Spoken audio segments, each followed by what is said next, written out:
Welcome to Next Move with Travis and Eric, and we're already on episode 9. I'm your host here, Travis McGregor, and as always, my good friend and co-host, Eric Maloney. Hi, Travis. Hello, Susan. And on episode 9, we have a wonderful, distinguished guest, Susan White. Hi, Travis. Hi, Eric. I'm really very happy to be here.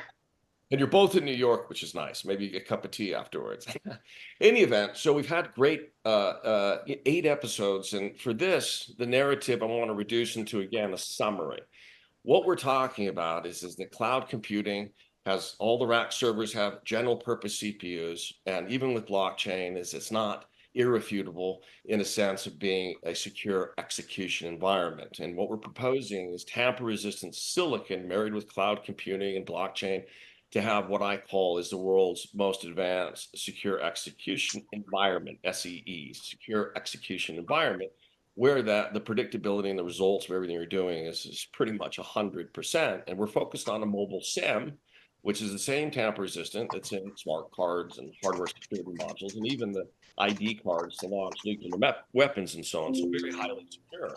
What we can do with that is phenomenal. And we focused on the area of KYC and even getting to the philosophy of, know thyself with Roberto Marenca and so on. And we're at a point now that the KYC, we've had so many discussions, but really is it that, Susan, you come from a lot of experience in KYB, and I'll start with this. KYB is a whole different animal. I mean, we're looking at, talking about, okay, it's a secure environment, so we can go detect who people are. So anything that's non-face-to-face, which is experiencing over 20 trillion in fraud over the last 5 years. And I said that, and I'll keep saying it. And that's all we know about today. It could be a lot more. So now we're looking at a digital age and mobile phones, smartphones, and web, and everything else, and SaaS. What is KYB from your perspective, Susan? What needs to be accomplished to know your business? Much different than KYC, and I'll tee it up for you to kind of educate us in that area of KYB. Yeah, let's talk about an example. So I'm just going to give you an example on how this presently works. I'm a hedge fund manager. I launch a new fund. I want to get onboarded, right? With the broker dealers, with the banks, I need to get this up and running, and I want to do it quickly. Right. In my experience, after interviewing hundreds of hedge funds and asset managers, I've determined that it's at least 30 counterparts that they need to get onboarded with. So these are all people, not interdependent documents. These are people. These are the actual banks. So if you think about, I'm hedge fund manager XYZ, I'm launching a new strategy. I need to get onboarded because I need to be able to trade. Okay. And I have my broker dealers that I want to do business with. I have my banks that I want to do business with, depending on my strategy. So there's a whole onboarding process, and that, of course, on the banking side is determined by, the bank regulations. So the banks have certain protocols that they have to go through in order to onboard this fund. But typically, if I'm a hedge fund manager, I'm launching, a fund, I have at least 30 counterparties. So now think about this. All of the banks are going to be asking me for my formation documents, my tax documents, my PII, the personally identifiable information. I have to provide passports and driving licenses and, utility bills. And I have to do that 30 times over. And typically, a lot of this process is via email. It's still via email. Still today. So, yes, and it's just broken. Years ago, I had a bank tell me that to onboard this one private company, it took them 600 emails. None of the data is encrypted. It's rife. It's ripe for being stolen and not secure. But the process is completely broken. Well, it's interesting you say that, and I'll turn it over to Eric here. But I've talked to a number of organizations that have moved from services with banks such as ACH, which is an interesting transfer system at best, and then they get into KYB, and when asked, they say, "Well, we're trying to automate those tons of emails and so on by AI and a bunch of APIs with a lot of data sources." And Eric, I'll say is that the right approach from all this? Is it we get rid of the emails and run, create some automation? Or is the data actually, can we count on that? Where are we in the world of data management, in your opinion? Well, I think I'm going to kind of back up and add something to what I heard Susan talk about, and then come forward again. So, what's interesting about KYB, you gave examples of KYC content, Susan, that has to be validated with agents of a new hedge fund, agents for the counterparties of these other banks, right? So you definitely have to know who you're dealing with in the context of what they're allowed to do, right? They're allowed to register this hedge fund with the bank, so there can be investments done. So we need to kind of look at KYB as know who you're dealing with and know that they are legitimate representative of these different business entities. So getting back to Travis's point, a lot of people, once they think they know a contact, they think they're good. That's why the email takes over. That's why the traditional human process of communication is the de facto. You still should have some, I call them out of band communications. Not everything should go through one digital thread, right? You want to make sure through a text or an email that you can validate a different channel that you're talking to the right entity, right? But you also have to have something that keeps context. Like, I knew this person in the context of this bank to deal with this hedge fund, as you said earlier. And if that person is not reachable, who are other recognized entities that I can re-register for that bank with that hedge fund? So there's a lot to keep track of here. And that answers your question, Travis.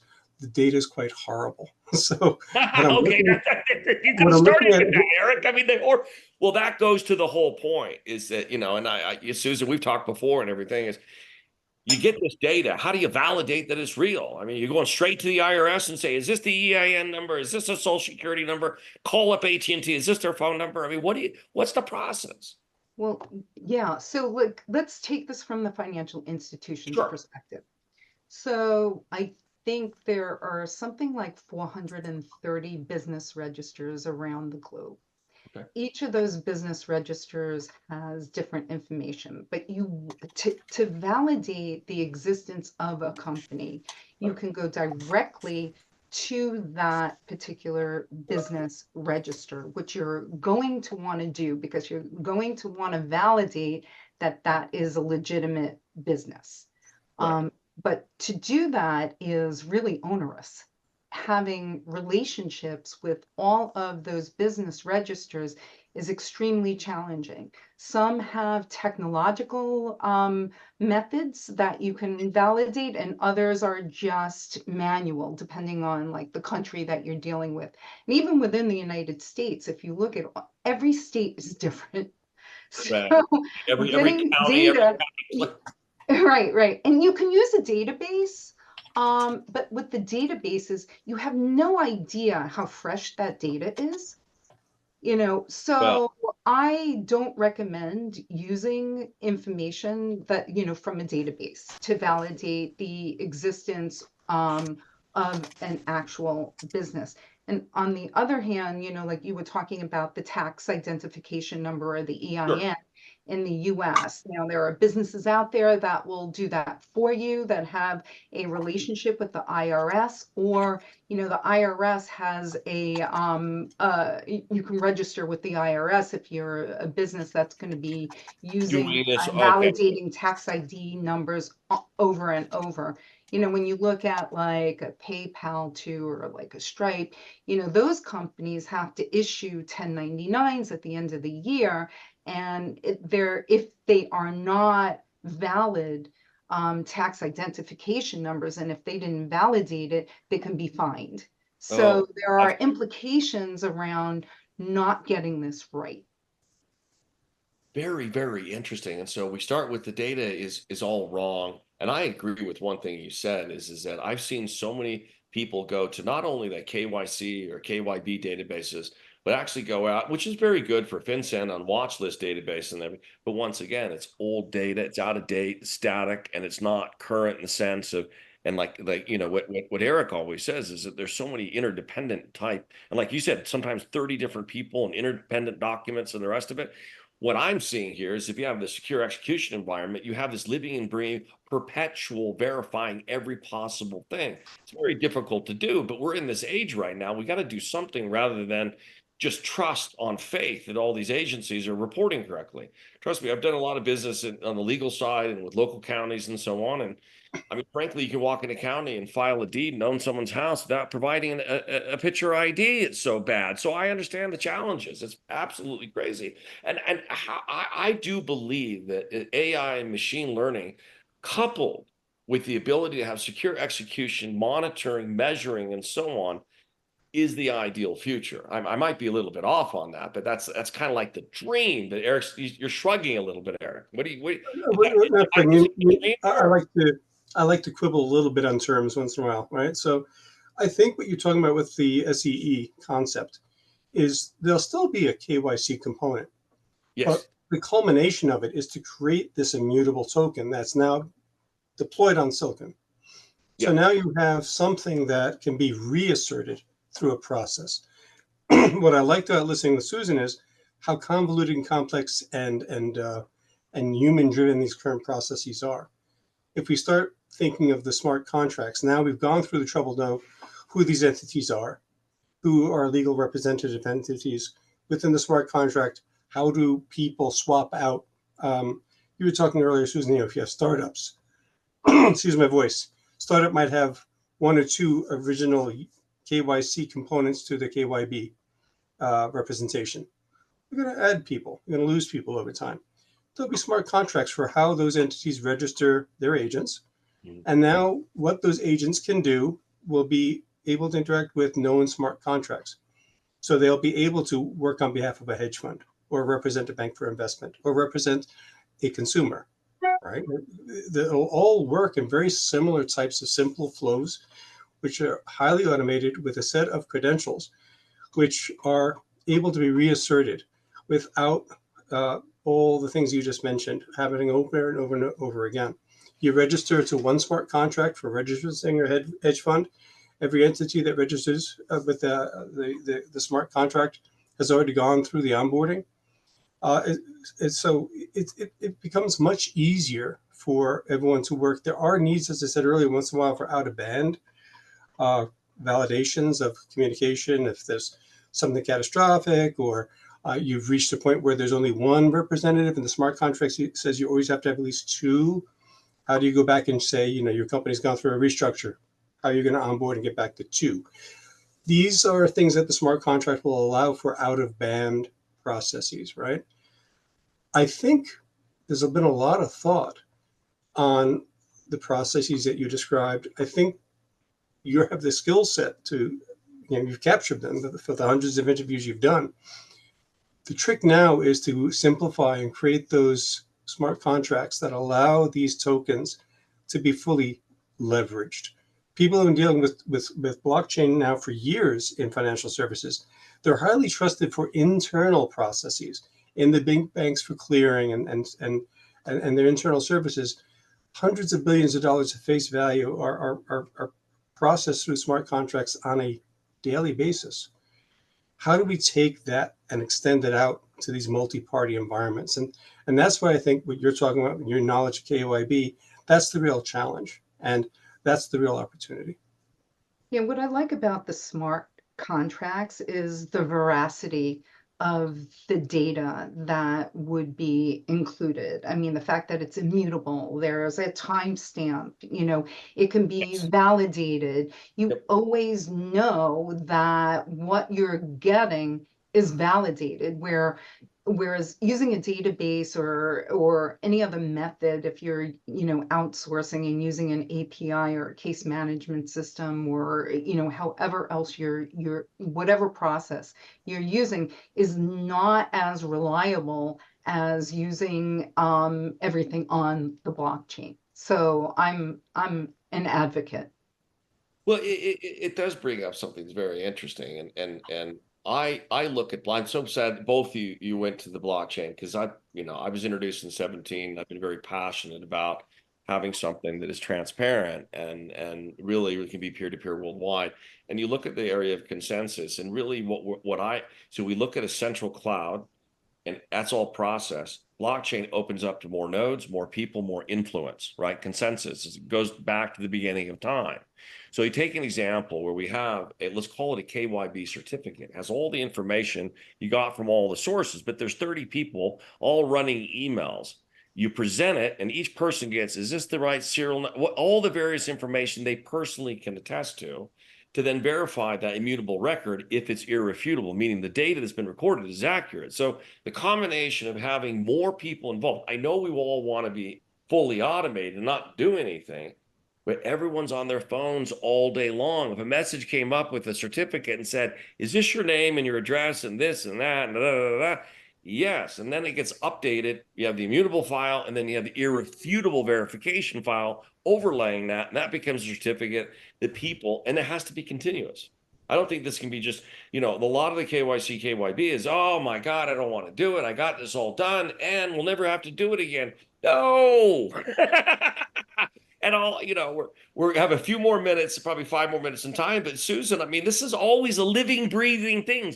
People quit, they hire, there's new directors, new CEOs, new whatever, right? And so it's not a one time and you're done, right?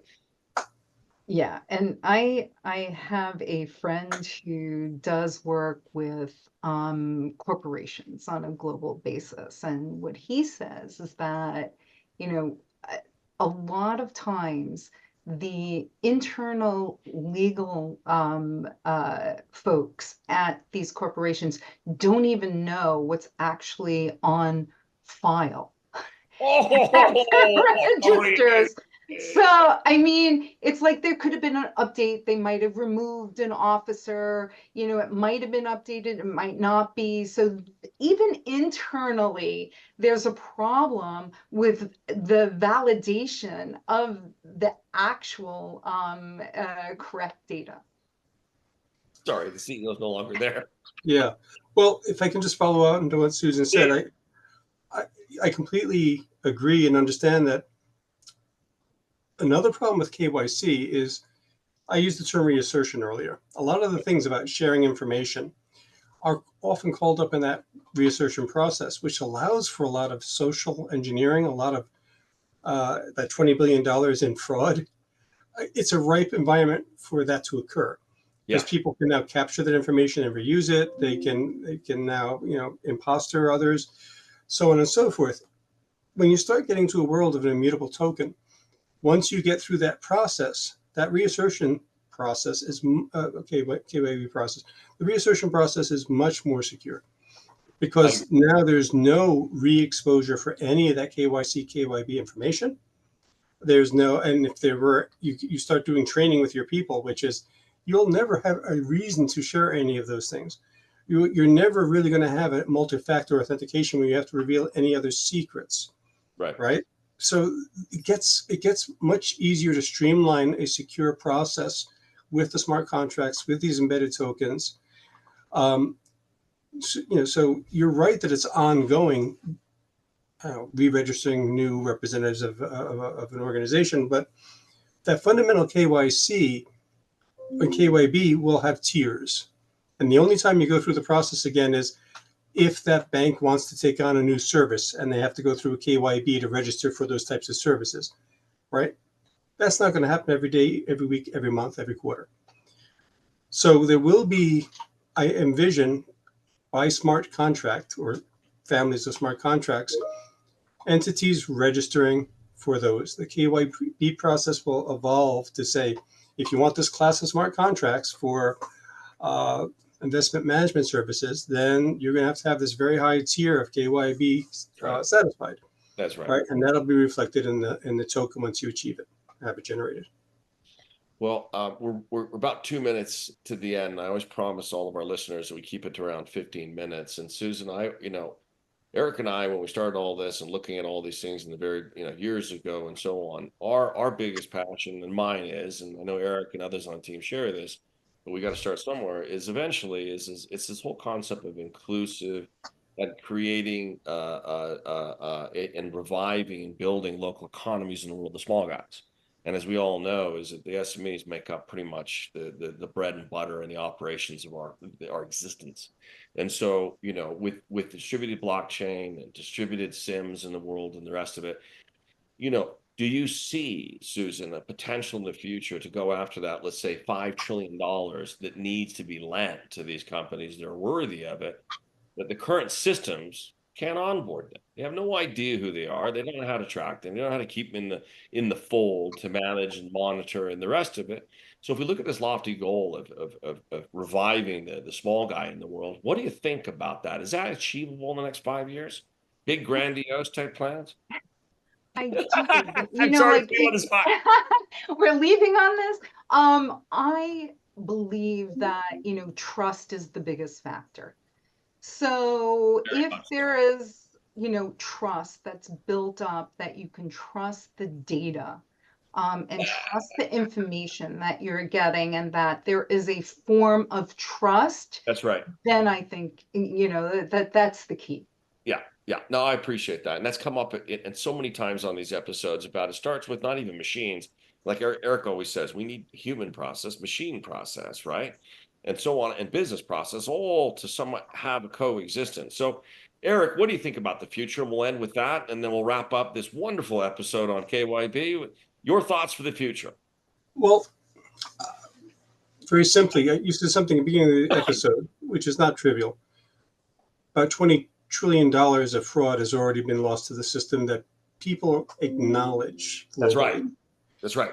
Numbers likely much larger. And you kind of ended the episode saying, well, you have these investment needs for $5 trillion. How do you get into the hands of those who need it? Well, if the system you're going into is more secure and there's a higher level of trust, it's more than $5 trillion. I like that. You're finally acting like me, a salesperson. All right, there we go. More than 5 trillion. We're going to end on that. Thank you very much, Susan. It's been a pleasure having you on the show today. Eric, as always, and we'll have this on our website and on LinkedIn and the rest of it. And thank you again, Susan, Eric. Have a wonderful day, and thanks for being on the show. Thanks Thank for you, having me. Travis, and thank you, Susan.